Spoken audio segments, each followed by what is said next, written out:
প্রিয় দর্শক, গার্মেন্টস আন্দোলনকে কেন্দ্র করে চরম ভোগান্তি, চরম অসন্তোষ শুরু হয়েছে। দেখতে পাচ্ছেন যমুনা ফিউচার পার্ক কুড়িল বিশ্বদের রোডের যে রাস্তাটা, সেই রাস্তার মধ্যে মানুষের চরম ভোগান্তি।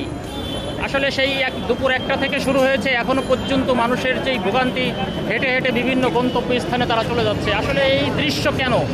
সরকারের কেন এই নির্লিপ্ততা? সরকার কেন এর কোনো প্রতিকার করছে না? আন্দোলন হতেই পারে, কিন্তু তাৎক্ষণিক মুহূর্তে তো তাদের উচিত এটা প্রশমিত করা, কিন্তু করছে না সরকার। কারণ কি বুঝতেই পারছি না। প্রায় 5 থেকে 6 ঘন্টা আজকে জানেন আপনারা যে এমন একটি দিন, যেটা এই দিনটা হলো আপনার সপ্তাহের শেষ দিন, এবং এটা নদ্দা বাস স্ট্যান্ডের মধ্যে এটা দূরপাল্লার গাড়ি চলাচল করে, বিভিন্ন গন্তব্যে তারা বাড়িতে যায়। দূরপাল্লার গাড়িতে তাদের চরম ভোগান্তি। কেউ কেউ 3 থেকে 4 ঘন্টা পর্যন্ত এখানে বসে আছে, এবং কাউন্টারগুলোতে চলছে একেবারেই উপচে পড়া ভিড়। দেখতেই পাচ্ছেন কাউন্টারের মধ্যে কি পরিমাণ ভিড় লেগে আছে। আসলে মানুষের চরম ভোগান্তিতে আছে, সকলেই বাড়ি যাবে, 3-4 ঘন্টা পর্যন্ত অপেক্ষা করছে।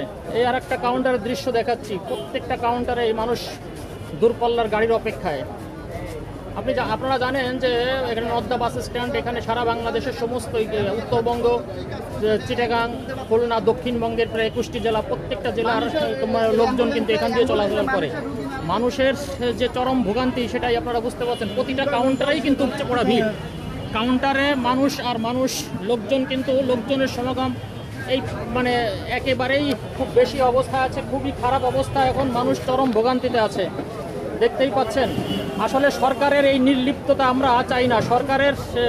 অবশ্যই সরকার এখান থেকে তাদের সরকার এই মানুষের চরম ভোগান্তিটা প্রশমিত করবেন, এটাই চাই। এই এক ভাই দেখতে পাচ্ছেন 2টা থেকে এখন পর্যন্ত সে অবস্থা আছে। আসলে আপনি কোথায় যেতে যাচ্ছেন? আমি বরিশাল বাকেরগঞ্জ যেতে চাই। আচ্ছা, উনি বরিশাল বাকেরগঞ্জ যাবে। সেই 2টা থেকে এখন পর্যন্ত রাত এখন প্রায় 7টা বেজে চললো, এখন পর্যন্ত এখনো সেই আন্দোলন, কিন্তু গার্মেন্টস কর্মীদের যে আন্দোলনটা আছে এখনো কিন্তু শেষ হয়নি। এখনো আন্দোলন চলেই যাচ্ছে। রাস্তার এক পাশ ফাঁকা, অন্য পাশে গাড়ির দীর্ঘ সারি।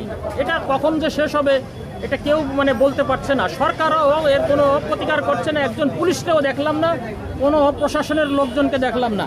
প্রতিটা অবস্থা এই অবস্থা চলছে। আসলে এই অবস্থা চলতে থাকলে এই দেখেন কি পর্যন্ত ভোগান্তি, সকলেই বলছে ভোগান্তি। সোনাইমুড়ি যাবে 1টা থেকে দাঁড়াবে। আপনি কোথায় যাবেন? সোনাইমুড়ি যাবে, 1টা থেকে দাঁড়িয়ে আছে।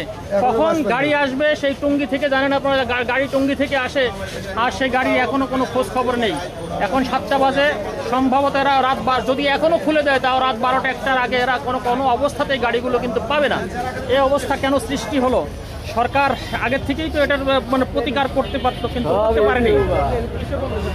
আচ্ছা, আমরা মানুষের এই চরম ভোগান্তি এবং অসন্তোষ এজন্য প্রশমিত হয়, সেই জন্য সরকারের কাছে উদাত্ত আহ্বান জানাচ্ছি। সবাই ভালো থাকবেন, আল্লাহ হাফেজ।